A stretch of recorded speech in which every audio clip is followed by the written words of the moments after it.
दोस्तों, एक तरफ होने वाली थी पारस की सरप्राइज एंगेजमेंट, तो दूसरी तरफ वहब दुरानी ने रच लिया था ऐसा खौफनाक प्लान जिसने सब कुछ पल भर में बदल दिया। आखिर पारस को कौन बचाएगा और वहब दुरानी का अंजाम क्या होगा? आइए जानते हैं। दोस्तों, अगले दिन ही बेजाज साहब आखिर पारस के लिए एक सरप्राइज पार्टी रखते हैं। बेजाज साहब बेसब्री से अपनी बेटी पारस का इंतजार कर रहे होते हैं। तभी बेजाज साहब फौरन जवार को कॉल करते हैं और उसे बोलते हैं, तुम पारस को यहां पर लेकर आ जाओ।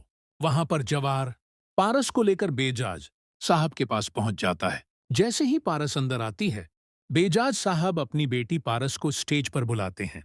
पारस से कहते हैं, पारस, आज मैंने तुम्हारे लिए एक बहुत बड़ा सरप्राइज रखा है। ये बात सुनते ही पारस हैरान और परेशान हो जाती है और बोलती है, पापा, आप मुझे क्यों कंफ्यूज कर रहे हैं? आखिर बात क्या है? ये सुनते ही वहां पर बेजाज साहब सबके सामने अनाउंस करते हैं, आज मैं अपनी प्यारी बेटी पारस की एंगेजमेंट आफ्ताब के साथ करने जा रहा हूं। जैसे ही पारस यह लफ्ज सुनती है, वह गुस्से में स्टेज से उतरती है और रोते हुए बाहर चली जाती है।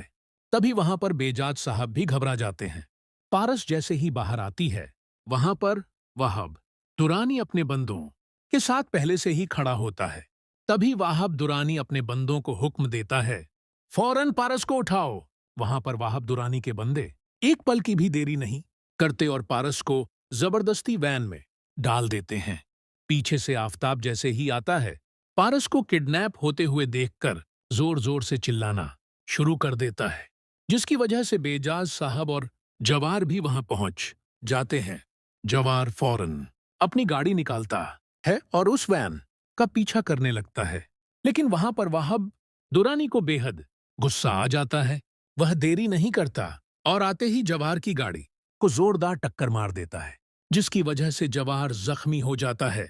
वह फौरन गाड़ी से उतरता है, लेकिन उसकी गाड़ी पूरी तरह खराब हो चुकी होती है।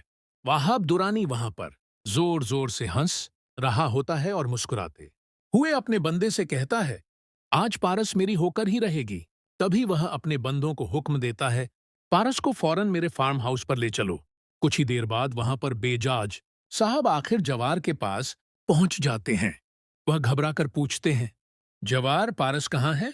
जवार कहता है, सर, उसने मेरी गाड़ी का एक्सीडेंट कर दिया है और वह यहां से निकल चुका है।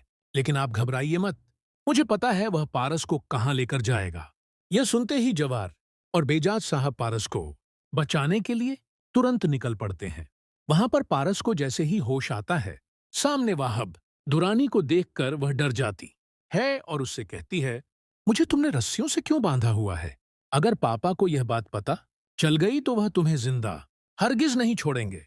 वाहब दुरानी मुस्कुराते हुए कहता है, अब तुम्हारे पापा कुछ नहीं कर सकते। कुछ ही मिनटों में तुम्हारा मेरे साथ निकाह होने वाला है। तभी वाहब दुरानी परेशान होकर अपने बंदे को कॉल करता है और कहता है, तुम अभी तक मौलवी साहब को क्यों नहीं लेकर आए? लेकिन तभी पीछे से जवार और बेजाज साहब वहां पहुंच जाते हैं। जवार को देखते ही पारस के चेहरे पर उम्मीद की मुस्कान आ जाती है। जवार आते ही वाहब दुरानी को पीटना शुरू कर देता है और गुस्से में कहता है, तुमने बहुत बड़ी गलती कर दी है, अब तुम नहीं बचने वाले।